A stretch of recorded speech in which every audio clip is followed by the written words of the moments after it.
Okay. I'll briefly deal with that. I think defense needs to get its own house in order first.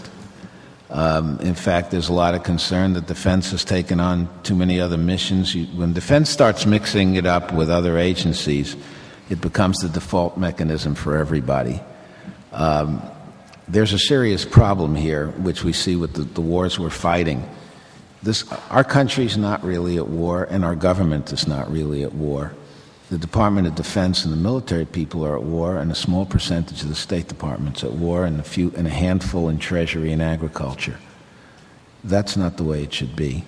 And before we start looking at other agencies and helping them out, we need to have them do what they're supposed to do so that our military people can do what they're supposed to do. That's my view.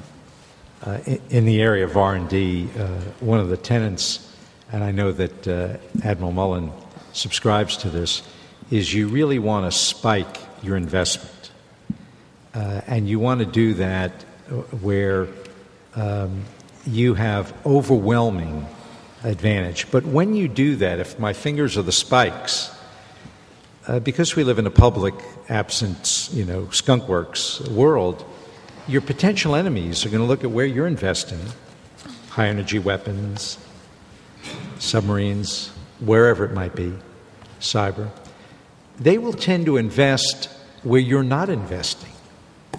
And they will look for disruptive technologies to basically hit you in your blind spot. And so while we spike our investment, we must be very careful to make sure that we keep the basic research and the applied research so that we have knowledge of what the technology capabilities are or potential might be so that we don't suffer from that technological surprise. And that is a very dynamic situation. And Secretary Kendall, about a month ago, and I know him, enormous respect for him, in talking about budget priorities, said, high-energy weapons, speed-of-light weapons, are always 5 years away. That's his quote. Well, you know what? If we don't keep them 5 years away, we will suffer from that group that puts all their eggs in that basket to give us a disruptive technology. And history, and Colonel McGregor is a much greater historian than I, is replete with this. So I don't know where R&D falls in this. I think an ebbing tide lowers all boats. Okay, and we've seen this administration, it's bipartisan. But in America, we believe in the goodness of research, and I think that's an area that will continue to get emphasis. Over to you. Let me just commend to the audience a paper that was written called The National Security Narrative by Navy Captain Porter and Marine Colonel McElby, and it speaks about the importance of whole-of-government activity and unity of purpose across the government. So rather than viewing it as the DoD sort of taking on more, I think in a way the DoD needs to take on less, and other aspects of government, as were discussed by General Ordinary yesterday, USAID and DOS, and even having an internalized, consistent domestic and international policy are all very important to our future. And it's laid out beautifully in that paper. I would highly recommend it to the audience.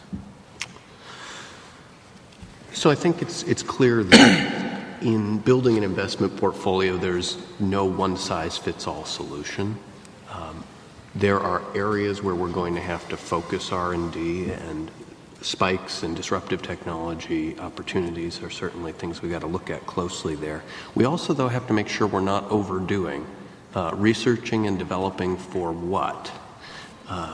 The balance between the R&D accounts and the procurement accounts across the Department of Defense have consistently shifted over the last couple of decades to a more and more focus on R&D. And we eventually have to buy things, setting aside the S&T, the science and technology basic research part. This is aimed to get capability to field to the troops. So we want to make sure we don't swing that pendulum too far, especially if you take the economic trends seriously and believe this is not a 1 year, a 2 year, or a 4 year downturn that we're entering, but rather a sustained one.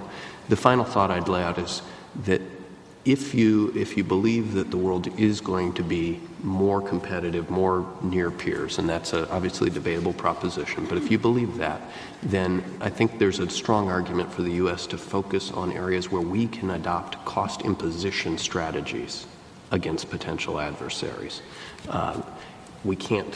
We can't forever go down the road of we will just outspend and out level of effort you in order to secure a military advantage.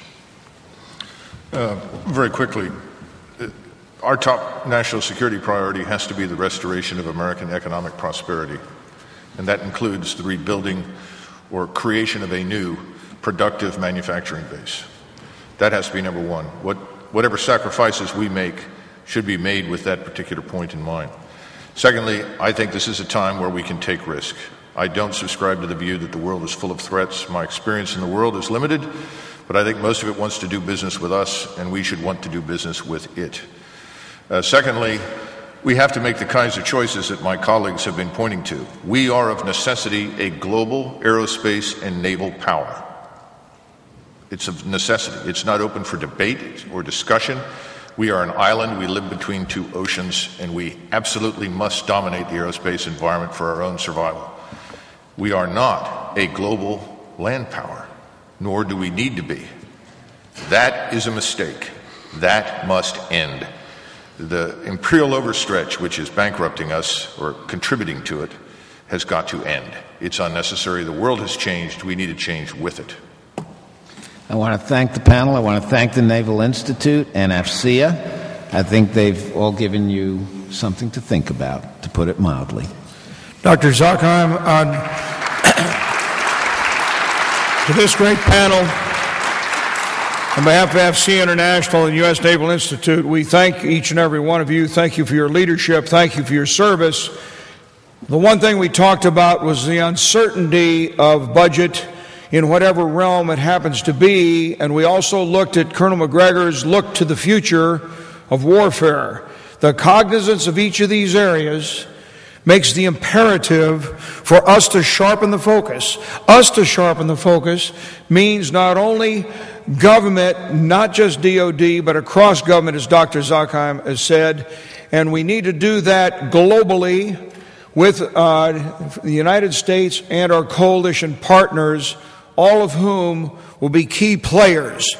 To each and every one of you on the panel, thank you. Thank you for your service to nation in the past and today. And we look forward now to letting you have a chance to get on the floor, exhibit floor here to talk more to industry. And a reminder that the Chief of Naval Operations, Admiral Gary Roughead, will be our luncheon speaker at 12:30. So please be there for prompt seating. Thank you very much. Have a great day. Thank you. Thanks very much. Great job, choir. Really great to see you.